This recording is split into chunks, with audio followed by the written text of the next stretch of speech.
آج میں چاہوں گی کہ اپنی بیٹی کی شادی سے متعلق چند چیزیں آپ کے ساتھ شیئر کروں۔ ایک حدیث کے مطابق جب کسی ایسے نوجوان کا رشتہ آئے کہ جس کے دین اور اخلاق سے تم مطمئن ہو تو نہ کرو، ورنہ زمین میں فساد ہوگا۔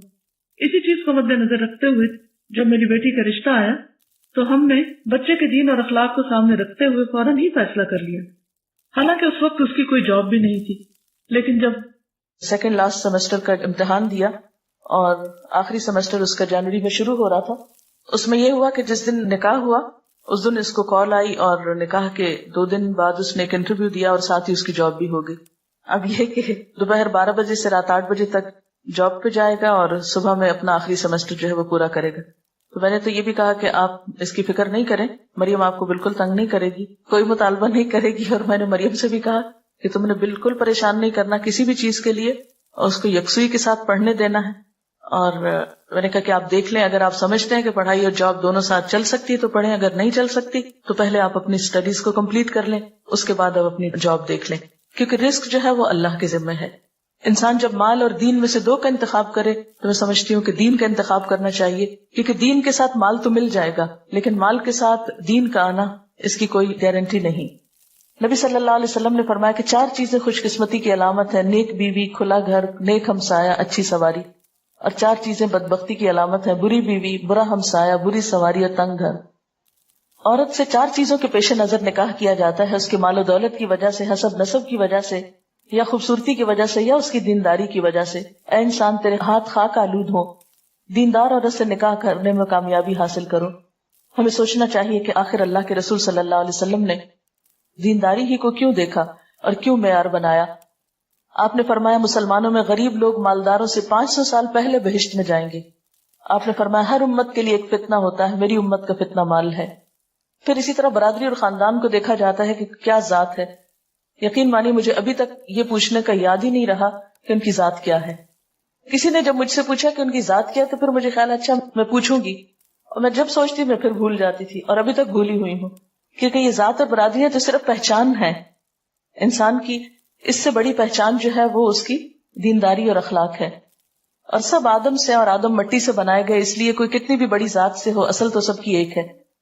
پھر اسی طرح حسن و جمال یہ بھی اللہ کی دین ہے۔ ہر ایک کو اللہ نے پیدا کیا اور اپنی مرضی سے بنایا، کسی پر بھی اعتراض کی کوئی گنجائش نہیں۔ اللہ جیسے چاہتا ہے صورتیں پیدا کرتا ہے، لیکن اللہ کے نزدیک جو عزت والا ہے وہ تقوی والا ہے۔ پھر یہ کہ اچھے ساتھی کے لیے دعا بھی کرنی چاہیے، استخارہ کرنا چاہیے، چھان بین یا معلومات لینی چاہیے، اور اگر پہلے سے معلوم ہو اخلاق اور کردار کا تو مزید تجسس اور پیچھا نہیں کرنا چاہیے، کیونکہ کوئی بھی انسان فرشتہ نہیں ہوتا، دنیا میں فرشتوں کی تلاش محال ہے۔ اور اچھے ساتھی کے لیے جو دعائیں ہیں اس میں ایک تو یہ قرآنی دعا ہے اور دوسری حضرت موسیٰ علیہ السلام کی رب انی لما انزلت الی من خیر فقیر۔ پھر استخارہ ہے، اور استخارہ سے کوئی غیب کی خبر نہیں پتہ چلتی۔ استخارہ جو ہے وہ اللہ تعالیٰ سے ایک مشورہ ہے کہ اللہ تعالیٰ اگر یہ کام اچھا ہے تو ہمارے لیے آسان کر دے، اور اگر اچھا نہیں تو ہم سے پھیر دے۔ اس میں دعا استخارہ بھی دی گئی ہے CD میں، تاکہ لوگ اگر اسے دیکھیں تو آئندہ اپنے استعمال میں لا سکیں۔ پھر اس میں یہ ہے کہ عموماً جب رشتے کیے جاتے ہیں تو لوگ بہت آرٹیفیشل باتیں کرتے ہیں، جھوٹ سے کام لیتے ہیں، یا یہ کہ لوگوں کے اندر بگاڑ پیدا کرتے ہیں، تو اس سے بھی بچنا چاہیے۔ مشورہ صرف اس سے کرنا چاہیے جو آپ کو صحیح مشورہ دے، اور صرف اس تک بات پہنچائیں جس نے آپ سے مشورہ لیا ہے۔ یہ نہیں کہ آپ irrelevant شخص سے پوچھا، پھر اس نے ایسی باتیں آپ کو بتائیں اور پھر ان باتوں کو کھولنا شروع کر دیا اور رشتہ لیتے لیتے لوگوں کو آپس میں لڑا کے اور فساد ڈال دیا۔ یہ عموماً جو ہمارے ہاں دیکھا جاتا ہے وہ درست نہیں۔ اسی طرح یہ ہے کہ لڑکی کو دیکھ لینا چاہیے اگر لڑکے کی خواہش ہو، اور اس میں یہ ہے کہ تصویر بھی دکھائی جا سکتی ہے اور سامنے بھی دیکھا جا سکتا ہے، لیکن یہ ہے کہ اگر ممکن ہو تو پہلے سے دیکھ کر پھر پیغام بھیجا جائے، یا یہ کہ جب سب بات طے ہو جائے تو پھر آمنے سامنے لا کے دکھایا جا سکتا ہے۔ آپ صلی اللہ علیہ وسلم کو حضرت عائشہ کو دکھایا گیا تھا خواب میں۔ پھر یہ ہے کہ منگنی جب ہو جائے، بات طے ہو جائے، اس میں آپ کو یہ بتا دوں کہ منگنی کے موقع پر ہم نے ایسے نہ تو کوئی تقریب کی، نہ ہی کسی تحفوں کا تبادلہ کیا، نہ ہی انگوٹھی پہنائی، نہ انہوں نے انگوٹھی پہنائی، نہ ہم نے، نہ کوئی کپڑے وہ لائے، نہ ہم نے کپڑے بھیجے، نہ ہی کچھ اور۔ ہوا یہ کہ جب زبانی کلامی بات پکی ہو گئی تو اس کے بعد نیکسٹ ڈے جیسے خوشی کے موقع پہ کچھ پھول وہ لے کر آئیں مریم کی جو ساس ہے۔ جی یہ بھی بتاتی چلو کہ وہ ہماری 3rd بیچ کی اسٹوڈنٹ تھی اسلام آباد میں، اور عائشہ جو شروع میں یہاں پر کلاس انچارج کے طور پہ کام کرتی تھی وہ ان کی بیٹی ہیں، اور ان لوگوں کو کافی سال سے میں جانتی تھی، اس لیے کوئی ایسی اس میں مزید بات نہیں تھی کسی بھی پریشانی کی. تو الحمدللہ چلتے پھرتے میں ہی بات طے ہو گئی، اور جواب میں ان کی مدر کے لیے خوشبو لے کر گئی، لڑکے کے لیے نہیں، کیونکہ مائیں جو ہیں وہ بچوں کو جنم دیتی ہیں، ان کی تربیت کرتی ہیں، ان کے لیے اتنی تکلیفیں اٹھاتی ہیں. اس لیے مجھے یہ محسوس ہوتا تھا کہ یہ موقع ماں کے لیے بڑی خوشی کا ہوتا ہے نا جب بچوں کے کوئی رشتہ طے ہوتا ہے. ٹھیک ہے بیٹے کے لیے تو بعد میں بھی کچھ ہو جائے گا، لیکن پہلے ماں کا دل خوش کرنا چاہیے. اس لیے اس موقع پر جب جوابی طور پر میں واپس گئی تو پھولوں کی بجائے ایک خوشبو چھوٹی سی لے کر گئی. پھر اسی طرح یہ ہے کہ لڑکے اور لڑکی کی تنہائی میں باتیں نہیں ہونی چاہیے، ٹیلی فون پہ لمبی لمبی گفتگو درست نہیں، چیٹنگ درست نہیں. آپ صلی اللہ علیہ وسلم نے فرمایا عورتوں سے تنہائی میں ملاقات کرنے سے باز رہو. پھر اسی طرح ہاتھ میں لانا یا خود انگوٹھی پہنانا یہ باتیں بھی درست نہیں، نبی صلی اللہ علیہ وسلم کا ہاتھ کبھی کسی عورت سے نہیں چھوا تھا. پھر اسی طرح بن سنور کر لڑکے کے ساتھ باہر ڈرائیونگ پہ جانا یا سیر و تفریح کے لیے یہ بھی درست نہیں. پھر یہ کہ رشتہ دیکھنے کے بعد بعض اوقات ہم ریجیکٹ کرتے ہیں تو اس میں طرح طرح کے نقص نکالتے ہیں، ناک ایسا ہے، قد ایسا ہے، رنگ ایسا ہے، اور اس کو ہر جگہ مشہور کرتے پھرتے ہیں. قرآن پاک میں اللہ تعالیٰ فرماتے ہیں کہ آپس میں ایک دوسرے پر تان نہ کرو، کسی کے برے نام نہ رکھو. ایمان لانے کے بعد فسق میں نام پیدا کرنا بہت ہی برا ہے.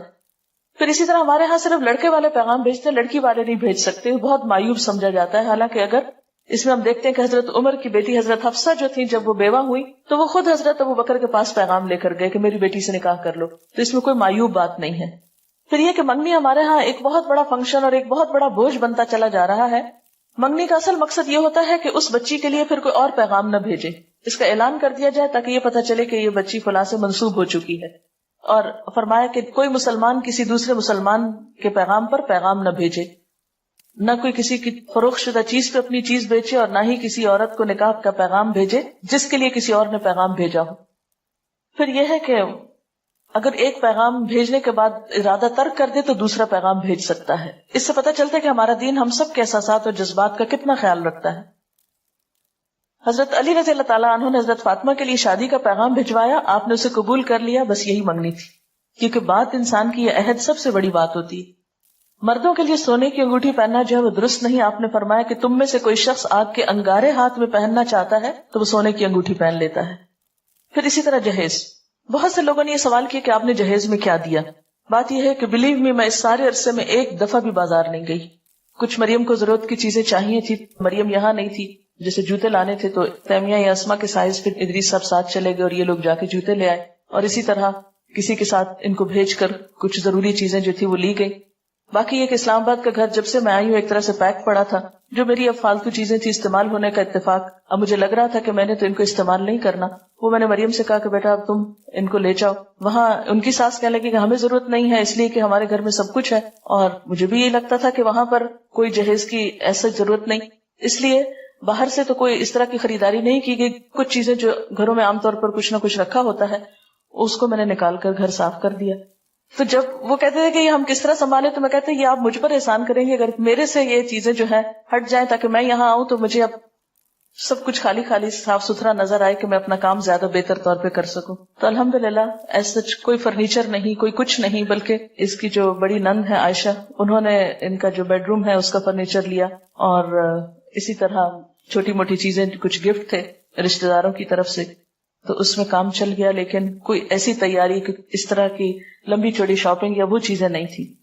جہیز میں عام طور پر یہ ہے کہ قرض لیا جاتا ہے اور اس کے کمائی کے لیے آدمی لوگ جو ہیں وہ رشوت وغیرہ لینے پہ مجبور ہوتے ہیں. بعض اوقات کم چیزیں لانے پہ لڑکی کو تانے دیے جاتے ہیں، اور اسراف اور دکھاوا بھی اس میں بہت ہوتا ہے. تو اس میں یہ تھا کہ انسان ضرورت کی چیز تو اپنے لیے استعمال کرتا ہے، دکھاوے کا معلوم نہیں، اس میں دوسروں کو بتانے کی کیا ضرورت ہے. ایک عالمی ادارے کی رپورٹ کے مطابق پاکستان میں 1 کروڑ سے زائد لڑکیاں شادی کے انتظار میں ہیں. 40 لاکھ لڑکیاں ایسی ہیں جن کی شادی کی عمر بھی گزر گئی ہے. اور اس میں ایک بہت بڑی وجہ کیا ہے؟ جہیز کا نہ ہونا، یہ جہیز کا سٹینڈرڈ کے مطابق نہ ہونا. شادی کس کے ساتھ ہوتی ہے؟ لڑکی کے ساتھ یا جہیز کے ساتھ؟ آدم کے بیٹے کے پاس 2 وادیاں مال و دولت سے بھری ہوں تو وہ تیسری کے لیے خواہش کرے گا. حضرت علی کہتے ہیں کہ حضور صلی اللہ علیہ وسلم نے حضرت فاطمہ کو جہیز میں 1 چادر، 1 مشکیزہ اور 1 چمڑے کا تکیہ دیا تھا جس میں ازخر کی گھاس بھری ہوئی تھی. حضرت اسما کہتی ہے کہ فاطمہ جب رخصت کر کے حضرت علی کے ہاں بھیجی گئیں تو ہم نے ان کے گھر میں اس کے سوا کچھ نہ پایا کہ وہاں ریت بچھی ہوئی تھی. 1 تکیہ تھا جو کھجور کی چھال سے بھرا ہوا تھا، 1 گھڑا اور 1 پانی پینے کا پیالہ تھا. یہ کوئی ہماری طرح کا مروجہ جہیز نہیں تھا، انتہائی ضرورت کی چیزیں تھیں. سنت میں جہیز کی کوئی حیثیت نہیں. اور حضرت علی کے لیے وہ چیزیں بھیجنا بھی کس لیے تھا کہ آپ حضرت علی کی بھی کفالت کرتے تھے. گھر کی ضروریات کا انتظام کرنا لڑکی کے والدین کی نہیں، خود لڑکے کی ذمہ داری ہے. اس موقع پر لڑکے کو الٹا مہر دینا ہوتا ہے، اور اس کے لیے بھی ہم نے کوئی ایسی قرارداد طے نہیں کی کہ کتنا ہوگا اور کیا ہوگا. اور انہوں نے پوچھا بھی ہم سے کہ آپ کے ہاں کیا ہوتا ہے. ہم نے کہا ہمارے ہاں کچھ بھی نہیں ہوتا، جو آپ کرنا چاہیں آپ خوشی سے کر سکتے ہیں. عموماً جہیز اس لیے دیا جاتا ہے کہ لڑکی کو وراثت میں حصہ نہ دینا ہو، جبکہ وراثت میں حصہ دینا فرض میں ہے، اور جہیز دینا نہ نفل ہے نہ سنت ہے. یہ ویسے اپنی خوشی کی بات ہے، تحفے کے طور پر کچھ بھی آپ دینا چاہیں یا گھر صاف کرنے کے لیے تو دے سکتے ہیں. پھر کچھ رسومات ہمارے ہاں بہت رواج پا گئی ہیں. شادی سے کچھ ہفتے پہلے یا اس کے بعد تاریخ مقرر کرنے کی جو رسم ہوتی ہے. پھر اسی طرح یہ ہے کہ وقت بھی ضائع ہوتا ہے، پیسوں کی بھی ناقدری، عبادات میں کوتاہی. تو الحمدللہ اس موقع پر کوئی کسی نماز میں تاخیر نہیں ہوئی، کوئی ایسا اسراف اور دکھاوا نہیں ہوا، کوئی اسٹیج نہیں تیار کی گئی تھی، اس کے بغیر بھی شادی ہو گئی. پھر اسی طرح کوئی پیلا جوڑا نہیں پہنایا گیا، بلکہ میں نے شدت سے منع کیا تھا کہ ایسا کوئی رنگ مجھے نظر بھی نہ آئے. بعضوں کہتا تھا نا کہ بھول کے انسان کوئی ایسی چیز پہلے پہن لیتا ہے. پوری طرح اس رسم کو جو ہے وہ ختم کرنا ہے. اب یہ دیکھیں، یہ دو تصویریں ہیں، ایک انڈین تصویر ہے اور ایک پاکستانی. دونوں میں کیا فرق نظر آ رہا ہے آپ ہی پہچان سکتے ہیں، مجھے تو پہچان نہیں ہو رہی. پھر جہیز کی نمائش، یہ بھی دو کمپیریزن ہے. پھر اسی طرح یہ ہے کہ ٹھیک ہے اگر کچھ تفریح ہو رہی ہے یا گانا بجانا ہو رہا ہے تو اس میں ڈانس کی تو کوئی گنجائش نہیں نکلتی. نبی صلی اللہ علیہ وسلم نے فرمایا جس گھر میں گھنگرو اور گھنٹے ہوں اس میں رحمت کے فرشتے داخل نہیں ہوتے، نہ ہی فرشتے ان لوگوں کے ساتھ رہتے ہیں جو گھنٹے استعمال کرتے ہیں. اپنے ہاتھوں سے اپنے آپ کو ہلاکت میں مت ڈالو. یعنی اللہ کی رحمت کو کیوں دور کرتے ہیں ہم ایسی چیزوں سے. آپ نے فرمایا اس امت کے لوگوں پر زمین میں دھنسانے، شکلیں مسخ ہونے اور پتھروں کی بارش برسنے کا عذاب آئے گا. مسلمانوں میں سے کسی نے عرض کیا یا رسول اللہ صلی اللہ علیہ وسلم یہ کب ہوگا؟ آپ نے فرمایا جب گانے بجانے والی عورتیں ظاہر ہوں گی، آلات موسیقی عام استعمال ہوں گے اور شرابیں پی جائیں گی. ترمذی کی روایت ہے. پھر اسی طرح مہندی کی تقریب میں ایک دوسرے پہ طنز، برا بلا کہنا، مذاق اڑانا، یہ بھی اسلامی تعلیمات کے برعکس ہے. پھر اسی طرح مہندی کے موقع پر کھانوں کا اہتمام جو ہے اور اس میں خصوصی ڈیکوریشن یلو کلر میں، یہ تو درست نہیں، لیکن مہندی لگانا درست ہے. اس موقع پر ایسا کیا تھا کہ ہاسٹل کی سب بچیوں کو ہم نے اکٹھا کر لیا تھا. باہر سے صرف میری بہنیں تھیں، مریم کی جو نندے ہیں انہوں نے مریم کو مہندی لگائی اور میں نے ہاسٹل کی سب بچیوں کے ہاتھ پہ کچھ کچھ لگایا. اوٹ پٹانگ لکیریں ادھر ادھر تھوڑا تھوڑا. ایک بات بتانا میں بھول گئی کہ مریم چونکہ وہاں تھی تو میں نے کہا کہ کچھ کام تم شروع کرو، فارغ نہیں بیٹھو. تو کلاس نے اسماء الحسنہ نہیں ابھی پڑھے تھے، 2 کلاسز اس وقت وہاں چل رہی ہیں، ایک تعلیم القرآن کورس کی اور ایک دوسری. تو اس نے ان کو اسماء الحسنہ سکھانے شروع کی، جیسے اسماء یہاں پر یہ صورتوں کے نام وغیرہ سکھاتی. تو جو آخری دن تھا، یعنی شادی کا جو دن تھا، نکاح کا دن، اس دن اس کا بس صرف ٹائم ٹیبل تھوڑا تبدیل کیا تھا کہ صبح صبح اس کی کلاس تھی، لیکن یہ کہ اس دن بھی اس نے پڑھایا. پھر اسی طرح یہ ہے کہ کھانوں میں بہت زیادہ اسراف ہوتا ہے. قرآن پاک میں اللہ تعالیٰ فرماتے وَلَا تُبَذِّرْ تَبْذِيرًا إِنَّ الْمُبَذِّرِينَ كَانُوا إِخْوَانَ الشَّيَاطِينِ وَكَانَ الشَّيْطَانُ لِرَبِّهِ كَفُورًا. فضول خرچی نہ کرو. فضول خرچ لوگ شیطان کے بھائی ہیں اور شیطان اپنے رب کا ناشکرا ہے. یعنی پیسے کا ضیاع محض دکھاوے میں اور اسراف میں، یہ شیطان کو خوش کرنے والی بات ہے، رحمان کو نہیں. اور اس میں اب ضرور آپ کو انتظار ہوگا کہ مریم نے پہنا کیا تھا. اس کو سفید رنگ کا جوڑا پہنایا تھا جس میں پنک کلر کی پائپنگ دوپٹے پہ لگی ہوئی تھی اور کچھ پنک کلر کی کڑھائی تھی اور پنک کلر کے موتیوں کا ہار تھا. یہ شادی کے موقع پر جو فنکشن تھا اس میں پہنایا تھا.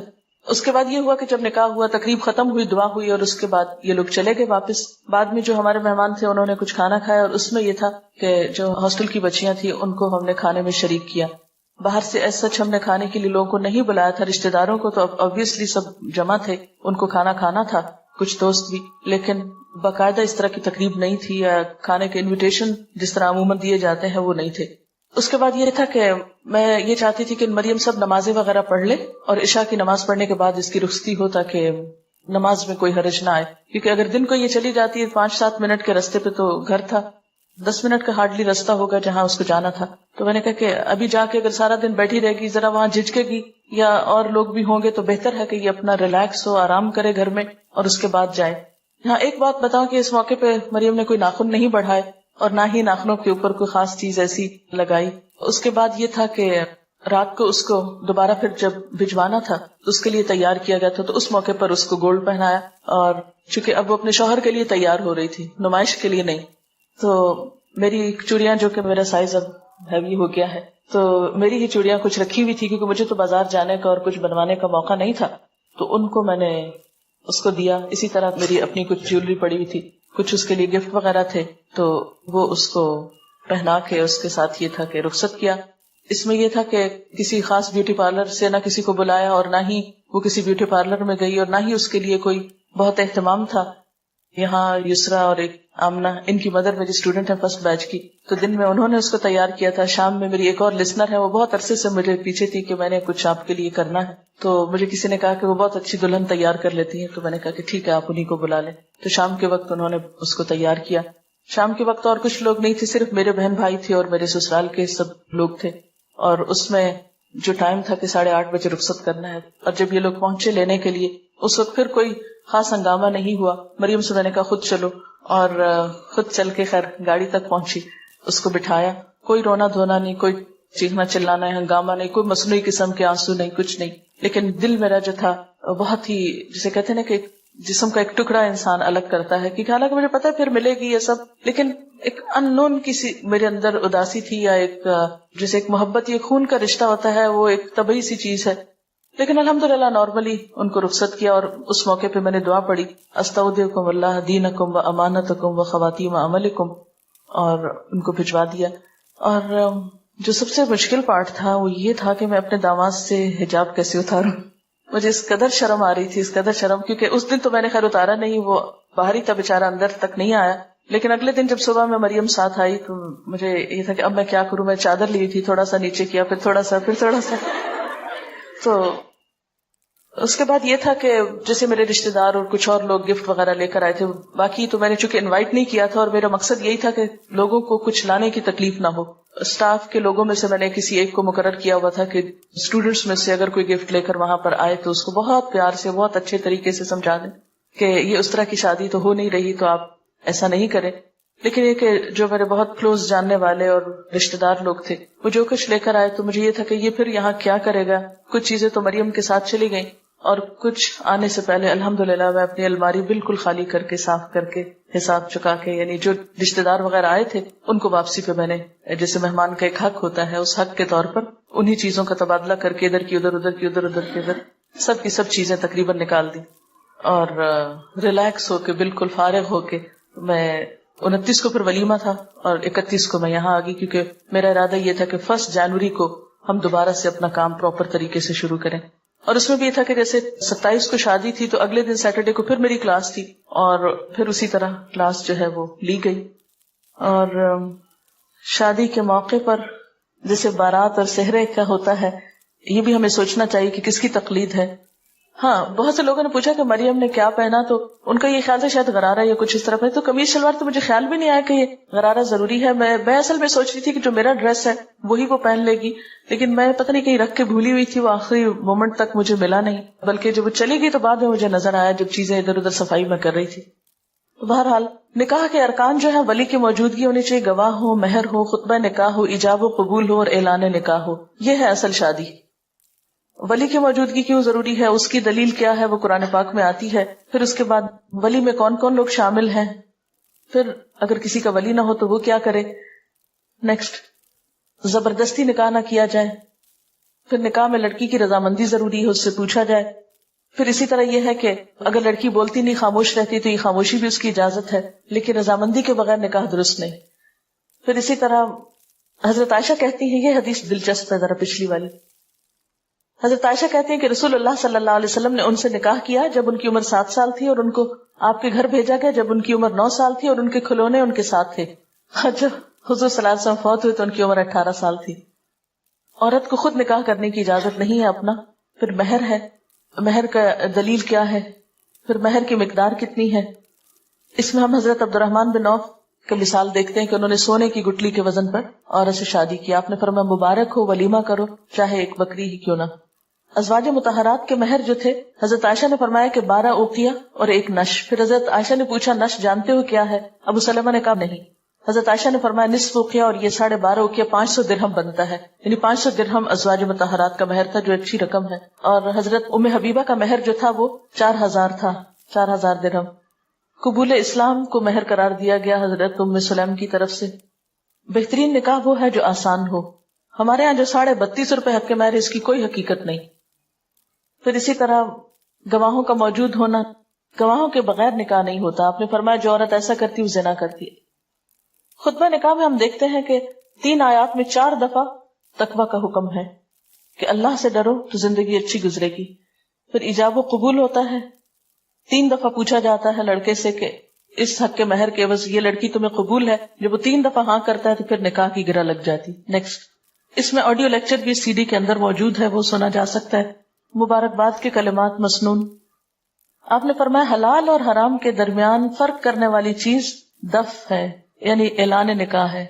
پھر عورت جب گھر آئے تو اس کے لیے دعا کرنی چاہیے. پھر دعوت ولیمہ ہے، اور یہ دعوت بھی اپنی حیثیت کے مطابق کرنی چاہیے، اور اس میں بھی اسراف اور دکھاوا نہیں ہونا چاہیے. ایک موقع پر آپ نے جو پکا کر کسی جگہ پر کھجور اور منقع اور خوشگوار پانی کہیں کھانا، یعنی مختلف طریقہ سے ولیمے کی دعوت کی گئی. آپ نے فرمایا ولیمے کا کھانا برا کھانا، وہ کھانا برا ہے جس میں خوشحال اور دولت مند لوگوں کو بلایا جائے اور فقراء کو چھوڑ دیا جائے. اس موقع پر ہمیں ایک تھوڑی سی مشکل یہ ہوئی، جیسے ولیمہ کی دعوت تھی، انیشلی جو انہوں نے انویٹیشن دیا، یہ ہمارے ہاں عام طور پر شادی کا جو خرچہ ہوتا ہے اس کی تھوڑی سی، مثلا 8 لاکھ روپے 5 لاکھ روپے جو لوگ خرچ کرتے ہیں ایک عام شادی پر، اور اس کے مقابلے میں آپ دیکھیں کہ اللہ تعالیٰ کیا فرماتے ہیں، جو لوگ محض اپنا مال لوگوں کو دکھانے کے لیے خرچ کرتے ہیں اور در حقیقت نہ اللہ پر ایمان رکھتے ہیں نہ روز آخرت پر، سچ یہ ہے کہ شیطان جس کا رفیق ہوا اسے بہت ہی بری رفاقت میسر آئی. یعنی دکھاوے کے لیے اتنی رقمیں اڑانا جو ہے یہ سراسر غیر اسلامی ہے. آپ دیکھیں کہ تقریبات کے موقع پر 100 روپے فی کس کے حساب سے 8 روپے کا کھانا روزانہ پک رہا ہے. یہ ایک اخبار میں آیا تھا. یعنی روزانہ شہر میں جو کھانا پکتا ہے ایک شادی میں نہیں کئی شادیوں کو جب ملایا جاتا ہے 8 کروڑ روپے، یعنی اگر 100 روپے پر پرسن کا کھانا ہو تو ایک دن میں جو پک رہا ہے. پھر اسی طرح ہر سال پاکستانی 150 ارب روپے کا گوشت کھاتے ہیں. پھر اسی طرح دوسری طرف ہم دیکھتے ہیں کہ پاکستان کی 25% آبادی غذا کی کمی کا شکار ہے. 30% کھانا روز ضائع ہوتا ہے. صرف کراچی میں 2 کروڑ روپے مالیت کا کھانا روزانہ جھوٹا کر کے چھوڑ دیا جاتا ہے. یہ اخبار کے اسٹیٹسٹکس ہیں. یہ اعداد و شمار ہم سے کیا تقاضا کرتے ہیں؟ پاکستان کی کل آبادی 13 کروڑ ہے، اس میں سے 4 کروڑ 20 لاکھ لوگ، آبادی کا 30% حصہ انتہائی غریب ہے. 4 کروڑ 70 لاکھ لوگ، آبادی کا 62% لکھنا پڑھنا نہیں جانتے. 76% عورتیں پڑھی لکھی نہیں. 80 لاکھ بچے اسکول نہیں جاتے. 7 کروڑ 20 لاکھ لوگوں کا یعنی 53% حصہ حفظان صحت، ہسپتال اور طب کی سہولتیں میسر نہیں. 5 کروڑ 40 لاکھ لوگوں کو طبی سہولتیں میسر نہیں. 90 لاکھ بچوں کو مناسب غذائیت میسر نہیں. 6 کروڑ 10 لاکھ لوگوں کو صاف پینے کا پانی میسر نہیں. یہ فیڈرل بیورو آف سروے نے یہ رپورٹ پیش کی ہے.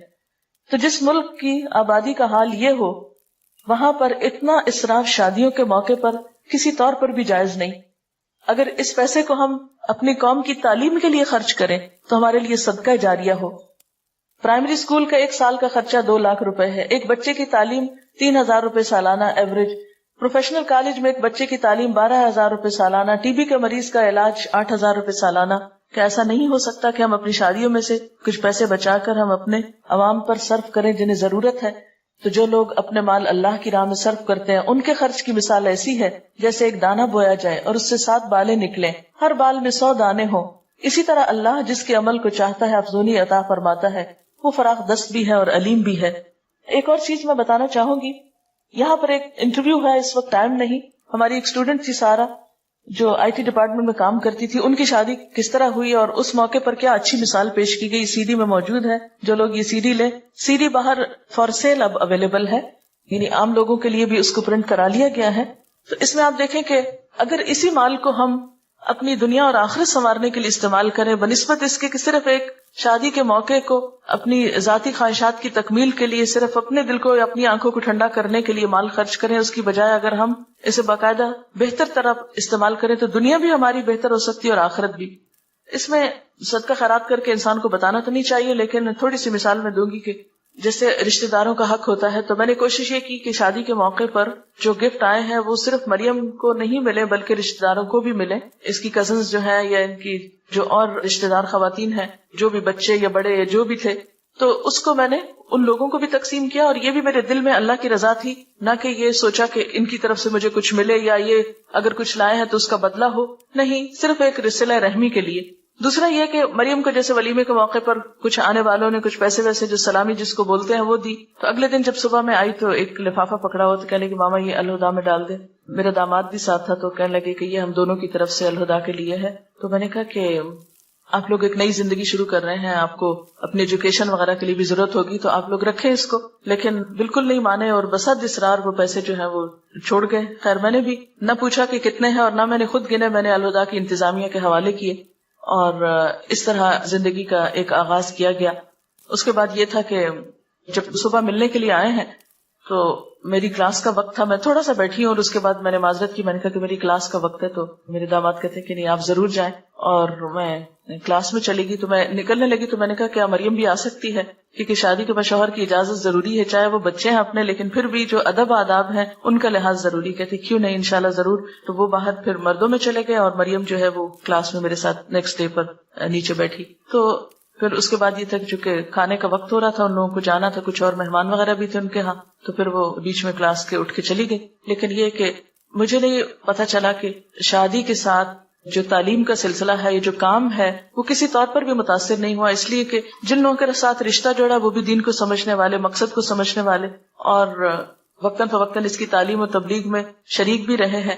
اس لیے الحمدللہ کسی موقع پر کوئی تکلف نہیں، کوئی بیڈ فیلنگ نہیں۔ ان میں اللہ کا کتنا شکر ادا کروں کہ میرے آنسو اس پہ نہیں تھمتے کہ اللہ تیرا کتنا شکر ہے کہ تھرو آؤٹ رشتہ لینے سے لے کر شادی کے یعنی آخر میں جو میں ان کو خدا حافظ کہہ کے آئی ہوں، اس سارے موقع تک ایک مرتبہ بھی اللہ کا 1000 لاکھ دفعہ شکر ہے کوئی بیڈ فیلنگ دونوں فریقین کے درمیان نہیں ہوئی۔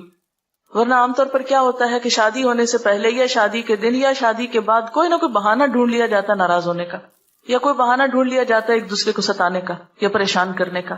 اصل حقیقی خوشی اور سکون اور راحت اور آرام کس میں ہے؟ مال و دولت کے دکھاوے یا اسراف اور لباس اور ان چیزوں میں نہیں ہے۔ اصل خوشی یہ ہے کہ انسانیت کا احترام ہو، ایک دوسرے کی عزت کی جائے، ایک دوسرے کو اس کا مقام دیا جائے، ایک دوسرے کی قدر پہچانی جائے، اور اس کا پورا لحاظ رکھا گیا الحمدللہ، دونوں طرف سے رکھا گیا۔ اس میں میرا کوئی کمال نہیں ہے، یہ میری طرف سے نہیں ہے۔ اگر ظاہر ہے کہ وہ لوگ کوآپریٹ نہیں کرے تو ہم کیا کر سکتے ہیں، لیکن چونکہ رشتہ اگر دین کی بنیاد پر ہوتا ہے اور دین کی روح اور اسپرٹ کو جاننے والے لوگ موجود ہوں تو پھر بہت سے معاملات طے کرنے میں مشکل نہیں ہوتی۔ یعنی کسی بھی معاملے میں یہ نہیں ہوا کہ اگر ہم نے کہا ایسا کر لیتے تو انہوں نے کہا نہیں یہ تو ہو نہیں سکتا، یا انہوں نے کہا کہ ایسا کرتے تو ہم نے کہا یہ تو پاسبل نہیں، کہیں نہیں۔ دونوں فریقین نے ایک دوسرے کے ساتھ مکمل طور پر ہم آہنگی اور آپس میں اتفاق کا مظاہرہ کیا۔ شادی کے بعد یہ ہے کہ دونوں کا تعلق کیا ہے، ہن لباس لکم وانتم لباس لہن، وہ تمہارا لباس ہے تم ان کا لباس۔ اس سلسلے میں جو خاص نصیحت میں نے مریم کو رخصتی کے وقت کی وہ کیا تھی کہ مریم تم ایک نئے گھر میں جا رہی ہو، لیکن یاد رکھنا یہ عارضی گھر ہے، اس سے آگے ایک پائیدار گھر تمہارا انتظار کر رہا ہے۔ اس زندگی کی خوشیوں میں اور اس زندگی کے سکون میں جا کر تم اپنی آخرت کو نہیں بھولنا۔ میں تمہیں اس موقع پر بھی یہی نصیحت کروں گی کہ وہاں جا کر بھی آخرت کے گھر کی تیاری جاری رکھنی ہے، اور اس میں سب سے پہلے یہ کہ آخرت کی تیاری حقوق العباد کو ادا کر کے ہوتی ہے۔ عبادات تو اپنی جگہ۔ ہاں ایک اور دلچسپ بات یہ کہ جب نیکسٹ ڈے ملاقات ہوئی میری بچے کی والدہ سے تو کہنے لگی کہ ہنس رہی تھی کہ آج سب لوگ مسجد میں انتظار کر رہے تھے کہ آج تو عاطف کی شادی ہے، دیکھتے ہیں فجر کی نماز میں آتا ہے یا نہیں۔ تو کہتے ہیں کہ الحمدللہ وہ اس امتحان میں پورا اترا ہے اور آج بھی فجر کی نماز اس نے مسجد میں جا کے پڑھی ہے۔ تو مجھے اتنی خوشی ہوئی، میں نے کہا الحمدللہ اللہ کا لاکھ لاکھ شکر ہے کہ جس نے ایسے موقعوں پر اپنی اطاعت کی توفیق دی ہے۔ ورنہ عموماً کیا ہوتا ہے، خوشی کا موقع یا غم کا موقع سب سے پہلے ہم نماز روزہ یا انسانوں کے حقوق کو بھول جاتے ہیں بعض اوقات۔ تو اس میں یہ ہے کہ جو خاص تاکید میں نے کی کہ مجھے کوئی بھی چیز جو گھر میں ایسی ہو جو، کیونکہ انسان ہے، اگر کسی قسم کی کوئی ناگوار فیلنگ بھی کبھی آئے، اللہ نہ کرے، مجھ تک نہیں پہنچانی، اس کو کہیں باہر جا کے ڈسکلوز نہیں کر، کسی دوست سے اس کا ذکر نہیں کرنا، اللہ سے دعا کرنی اور مدد مانگنی ہے اور اس سفر کو جاری رکھنا ہے۔ میں کوئی بھی شکایت، کوئی بھی عیب، کوئی بھی چیز نہ دیکھنا چاہتی ہوں، نہ سننا چاہتی ہوں۔ نو وے، ہن لباس لکم وانتم لباس لکم، دونوں آپس میں نپٹو، ایک دوسرے کا لباس ہو، آپس میں ایک دوسرے کے ساتھ مفاہمت اور موافقت کرو۔ اور یعنی کہ لڑکا یا لڑکی بالغ ہوتے ہیں تو شادی ہوتی ہے، تو بالغ ہونے کا مطلب یہ کہ اب میچور بھی ہوں اور ایک دوسرے کا حق پہچانے۔ اس میں عموماً یہ ہوتا ہے کہ مائیں خود کریت کریت کے پوچھتی کیا کھایا تھا، کیا پیا تھا، کیا ملا تھا، اچھا مجھے تو یہ بھی یاد نہیں رہا کہ لوگوں نے اس سے پوچھا اچھا تمہیں منہ دکھائی کیا ملا، اس کو سمجھ ہی نہیں پہلے آئی کہ یہ کیا کہہ رہے، لیکن مجھے کوئی انٹرسٹ نہیں ہوا کہ میں جا کے پوچھوں کہ اچھا کیا زیور تھا تمہارا، کیونکہ ہم نے کوئی زیور اس طرح ایسا منگایا نہیں کہ وہ وہاں سے لا کر دے اور پھر یہ اس طرح پہنے، جو بھی آیا پہنا. میں نے نہیں ایک دفعہ آنکھ بھر کے بھی نہیں دیکھا کہ کیا چیز ہے، اس لیے کہ جس کا ہے اس کو اللہ نصیب کرے. اور باقی یہ ہے کہ نہ تو اس میں دکھاوا اور نہ ریاکاری اور نہ ہی کوئی دلچسپی، ہمیں چیز کسی کی ہو دلچسپی ہمیں کس بات سے. اور باقی چیزیں تو ان چیزوں پہ مال قابل بھروسہ نہیں کہ اس کے بھروسے پر ہم سمجھے کہ مستقبل محفوظ ہو گیا، وہ تو آنی جانی چیز ہے. بھروسہ تو اصل اللہ کی ذات پر ہے کہ اسے راضی رکھا جائے، وہ ناراض نہ ہو، وہ اپنی رحمت کا دامن جو پھیلائے رکھے اور وہ منہ نہ موڑے ہم سے. بہرحال لباس جو ہے وہ خوبصورتی کا ذریعہ بھی ہے، عیب بھی چھپاتا ہے، آرام اور راحت کا سبب بھی ہے. پھر حقوق و فرائض کے اوپر کچھ باتیں ہیں. بیوی کے حقوق ہیں قرآن پاک اور احادیث کی روشنی میں. کتنی خوبصورت تعلیم ہے جو ہمارے دین نے ہمیں دی ہے، اگر ان پہ ہم عمل کریں تو بہت سی مشکلات حل ہو جائیں. حضرت عائشہ فرماتی ہے کہ میں آپ صلی اللہ علیہ وسلم کے ہاں گڑیوں سے کھیلا کرتی تھی، میری سہیلیاں بھی کھیلتی تھی، جب آپ تشریف لاتے تو سب ادھر ادھر چھپ جاتی، آپ ڈھونڈ ڈھونڈ کر ایک ایک کو میرے پاس بھیجتے تاکہ میرے ساتھ کھیلیں. بیوی بچوں پہ خرچ کرنا سب سے زیادہ اجر و ثواب کا باعث ہے. ہمارے ہاں یہ ہے کہ شوہر بیوی کی مدد نہ کرے گھر کے کام میں. میں مریم کو بار بار یہ تاکید کرتی تھی، دیکھو خدمت میں عزت ہے، خدمت سے تمہیں عزت ملے گی، خدمت سے تمہارا مقام بنے گا، خدمت سے محبت ملے گی، خدمت کو نہیں بھولنا. یہ بار بار میں اس کے کان میں ڈالتی رہی ہوں. یہ میں نے ضرور پوچھا کچھ کیا تھا یا نہیں، کیا کیا تھا، تو بتا رہی تھی کہ میں نے چھوٹا چھوٹا یہ کام شروع کیا لیکن ابھی مجھے کوئی کرنے نہیں دے رہا. تو اور عاطف ساتھ لگ جاتا ہے نا کہ چھوٹی چھوٹی چیزوں میں ساتھ مدد کرتا ہے. اب اس میں یہ ہے کہ ایک انجوائمنٹ بھی ہے مل کر کام کرنے میں، اور ایک سنت رسول صلی اللہ علیہ وسلم بھی ہے. پھر شوہر کے حقوق ہیں، اطاعت ہے. میں نے خاص تاکید کی کہ دیکھو اس سے پوچھے بغیر کوئی کام نہیں کرنا، نہ کسی کو اپنے گھر آنے کے لیے دعوت دینا اس سے پوچھے بغیر، نہ ہی پوچھے بغیر کہیں جانا. ہوا یہ کہ جب ولیمے کے بعد سب خاندان والے لوگ آپس میں مل رہے تھے تو میرے بھائی کھڑے تھے سب، تو میرے جو بھائی وہ کہنے لگے کہ مریم کل آپ لوگ ہمارے ہاں کھانے پر آ جائیں، پھر میں بھی چلی جاؤں گی تو بہتر ہے کہ سارا خاندان وہاں پر جمع ہو جائے. تو عاطف نے کہا ٹھیک ہے ہم آ جائیں گے. میں نے کہا نہیں عاطف امی ابو سے پوچھ کر پھر ہاں کریں، تاکہ یہ نہ ہو کہ ابھی بچے ہیں، ابھی والدین ساتھ ہیں تو والدین کے مشورے سے ہی کہیں کمٹمنٹ کی جائے. تو مریم کو بھی بار بار میں یہ تاکید کرتی رہی، دیکھو پوچھے بغیر خود سے فیصلے نہیں کرنے بیٹھ جانا، ساتھ لے کر سب کچھ چلنا. قیامت کے دن اللہ تعالیٰ اس عورت کی طرف نظر اٹھا کے نہ دیکھے گا جو شوہر کی ناشکری ہوگی، حالانکہ عورت کسی وقت بھی شوہر سے بے نیاز نہیں ہو سکتی. نبی صلی اللہ علیہ وسلم نے فرمایا مومن کے لیے خوف خدا کے بعد سب سے زیادہ مفید اور باعث خیر نعمت نیک بیوی ہے. جب وہ اسے کسی کام کا کہے تو خوشی سے کر دے، جب اس پہ نگاہ ڈالے تو خوش کر دے، جب اس کے بھروسے پہ قسم کھا بیٹھے تو قسم پوری کر دے، جب وہ کہیں چلا جائے تو اس کے پیچھے اپنی عزت و آبرو کی حفاظت کرے، شوہر کے مال و اسباب کی نگرانی میں شوہر کی خیر خواہ اور وفادار رہے. پھر یہ کہ سسرال سے اچھا سلوک جب تک نہ ہو اس وقت تک بات نہیں بنتی. تو اس پر بھی ایک آڈیو لیکچر ہے چھوٹا سا. کیا ہم نے کبھی سوچا ہم اخلاق سے وہ فتح حاصل کر سکتے ہیں جو بڑی بڑی جنگوں سے حاصل نہیں ہوتی، یعنی دلوں کو تسخیر کر کے ان پہ حکمرانی کر سکتے ہیں. دعا بھی مانگنی چاہیے، ربنا ہب لنا من ازواجنا وذریاتنا قرۃ اعین واجعلنا للمتقین اماما. یہ سی ڈی یہاں کی ملٹی میڈیا ڈپارٹمنٹ نے تیار کی تھی اور یہ اب سیل کے لیے اویلیبل ہے. جو بھی آج کل شادیوں کا موسم ہے، آپ خرید کر لوگوں کو شادی کے تحفے کے طور پر دے سکتے ہیں. ہو سکتا ہے کوئی بات ان کی سمجھ میں آ جائے اور ان کی زندگی بھی سنور جائے انشاءاللہ تعالی. میرے لیے بہت خوشی کی بات ہے کہ میں اب مریم کی دوسری امی کا تعارف آپ سے کراؤں کیونکہ اب مریم کے اوپر ایک اور امی کے حقوق اور خدمت اور اطاعت اور ان کو خوش رکھنا یہ شامل ہو گیا ہے. تو میں ربابہ سے کہوں گی، ربابہ کا تھوڑا سا تعارف کرا دیتی ہوں. ربابہ ہمارے 3rd بیچ کی اسٹوڈنٹ بھی ہیں.